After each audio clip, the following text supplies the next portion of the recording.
அன்பலாண்டம் தைக்கிறோம் சோத்தரிக்கிறோம். 2 சாமுவேல் 6. அற்ப மனுஷர்களில் ஒருவன் தன் வஸ்திரத்தை கழற்றி போடுவது போல. அற்ப மனுஷர்களில் ஒருவன் தன் வஸ்திரங்களை உரிந்து போடுவது போல. தாவீதோட மனைவி மீகால் தாவீதை என்ன சொல்கிறாருன்னா, உனக்கு இந்த மாதிரி ஒரு அற்பமான மனுஷ மாதிரி, ஒரு கேவலமான மனுஷன் மாதிரி, வெட்கமே இல்லாமல், நீ ஒரு ராஜான்ற ஒரு எண்ணமே இல்லாமல் நீ போட்டு இந்த ட்ரெஸ்ஸை கழட்டிட்டு டான்ஸ் ஆடுற, என்னுடைய வேலைக்காரங்களுக்கு முன்பாக இப்படி ஒரு வெட்கமே இல்லாமல் ஒரு கேவலமான செயல் செய்கிறியே, ட்ரெஸ்ஸெல்லாம் அவுத்துட்டு அப்படின்னு சொல்கிறேன்.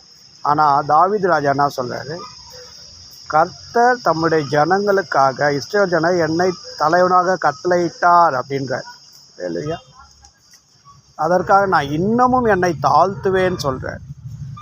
அதுதான் தாவீதை பற்றி கர்த்தர் சொல்கிறாரு, என் இருதயத்துக்கு ஏற்றவன் சொல்கிறார் இல்லையா. எந்த அளவுக்கு தாழ்த்துறோமோ அந்த அளவுக்கு கர்த்தர் நம்மை உயர்த்துவார் இல்லையா. அதுதான் பவுல் சொல்கிறார்.